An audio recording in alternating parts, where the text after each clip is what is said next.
Good morning. आज हम जो कविता देख रहे हैं अकाल और उसके बाद, उसके रचनाकार है नागार्जुन। नागार्जुन उनका उपनाम है, उनका मूल नाम है मैथिली गुप्त।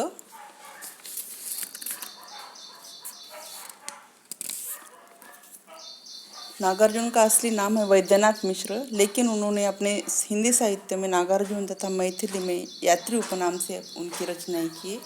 उनका जो मूल नाम है वैद्यनाथ मिश्र। तो यह जो नागार्जुन की कविता है अकाल और उसके बाद, तो यह अकाल की स्थिति का उन्होंने वर्णन किया है। अभी जो हम देख रहे हैं महामारी का जो दौर चल रहा है कोरोना का, उस सब परिस्थितियों में जो भी समस्याएं आती है उस समस्याओं का वर्णन उन्होंने इस कविता में किया है। नागार्जुन का जन्म उन्होंने 30 जून 1911 में मधुबनी में हुआ और उनका शरीरांत 5 नवंबर 1998 में दरभंगा में हुआ। नागार्जुन हिंदी और मैथिली के अप्रतिम लेखक और कवि थे। प्रगतिशील विचारधारा के साथ साथ वो साहित्यकार भी थे। उन्होंने मैथिली, संस्कृत एवं बंगला में मौलिक रचनाएं भी की तथा संस्कृत और मैथिली एवं बंगला से अनुवाद का कार्य भी किया। अनुवाद करना यानी ट्रांसलेशन करना। उनका असली नाम वैद्यनाथ मिश्र था, लेकिन हिंदी साहित्य में उन्होंने नागार्जुन तथा मैथिली में यात्री उपनाम से उनकी रचनाएं प्रसिद्ध थी।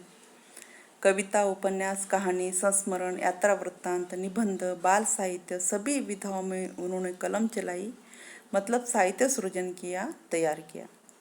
यह जो अकाल की स्थिति है, अकाल की स्थिति में हर घर की स्थिति कैसी होती है, इस का वर्णन उन्होंने इस कहानी में अप्रतिम किया है। अकाल के बाद की स्थिति और अकाल जब पड़ता है तब की स्थिति का उन्होंने वर्णन किया है। तो देखेंगे हम अकाल और उसके बाद। तो उन्होंने जो अकाल जब पड़ता है तब की स्थिति का वर्णन किया है कि कई दिनों तक चूल्हा रोया, चक्की रही उदास, कई दिनों तक कानी कुतिया सोई उसके पास, कई दिनों तक लगी भीत पर चिपकलियों की गश्त, कई दिनों तक चूहों की भी हालत रही शिकस्त। कहने का तात्पर्य कवि का यह है कि जब अकाल की स्थिति है तब कई दिनों तक चूल्हा रोया, यानी चूल्हा रोया मतलब चूल्हा नहीं जला। चूल्हा क्यों नहीं जला? घर में अनाज नहीं है, दाना नहीं है, कुछ भी खाने के लिए सामग्री नहीं है, तो इसलिए चूल्हा बंद है। चूल्हा बंद है इसलिए चक्की पर अनाज नहीं पीसने के लिए अनाज नहीं है, इसलिए चक्की भी बंद है, चक्की उदास है। उसके पास वो चूल्हे के पास कानी कुतिया भूखी प्यासी वो भी सोई है। दीवारों पर छिपकलियाँ भी भूख के मारे अपनी इधर उधर घूम रही है और चूहों की भी यही हालत है कि वो भूख से मरे जा रहे हैं। तो अकाल की परिस्थितियों में संपूर्ण घर का वातावरण शोकमय और भूखमरी से आहत होता है। चूल्हा और चक्की जैसी मूलभूत वस्तुएं आज घर में उपस्थित पड़ी है। चूल्हे और चक्की को अपना कार्य नहीं मिल रहा है, इसलिए अभावग्रस्त घर में कानी कुतिया है, वह भी भूखी सोई है।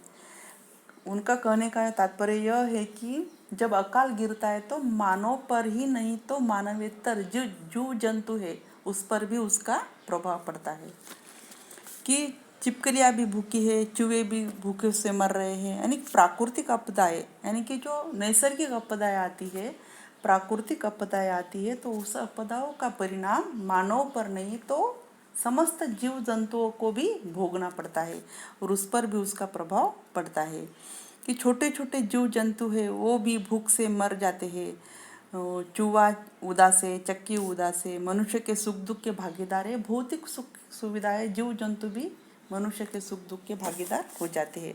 फिर जब अकाल खत्म हो जाता है तब की स्थिति का भी उन्होंने वर्णन किया है। अकाल में यह स्थिति रहती है और अकाल के बाद जब दाने आए घर के अंदर कई दिनों के बाद, धुआं उठा आंगन से ऊपर कई दिनों के बाद, चमक उठी घर भर की आंखें कई दिनों के बाद, कौवे ने खुजलाई पाखे कई दिनों के बाद। तो कवि बाद में ये भी कहते कि जब स्थिति निकल जाती है, अकालग्रस्त की स्थिति निकल जाती है तो घर में आना जाता है। घर में आने से क्या होता है, घर का माहौल खुशी से झलक उठता है, वातावरण में एकदम खुशी फैल जाती है और तब सब क्या मन में एक नई चेतना, नई स्मृति, नई उमंग, नई ऊर्जा निर्माण होती है। सब तरफ खुशी खुशी का वातावरण देखने को मिलता है। फिर अकाल के बाद घर में अनाज आता है तो घर के प्रत्येक प्राणी में नई स्फूर्ति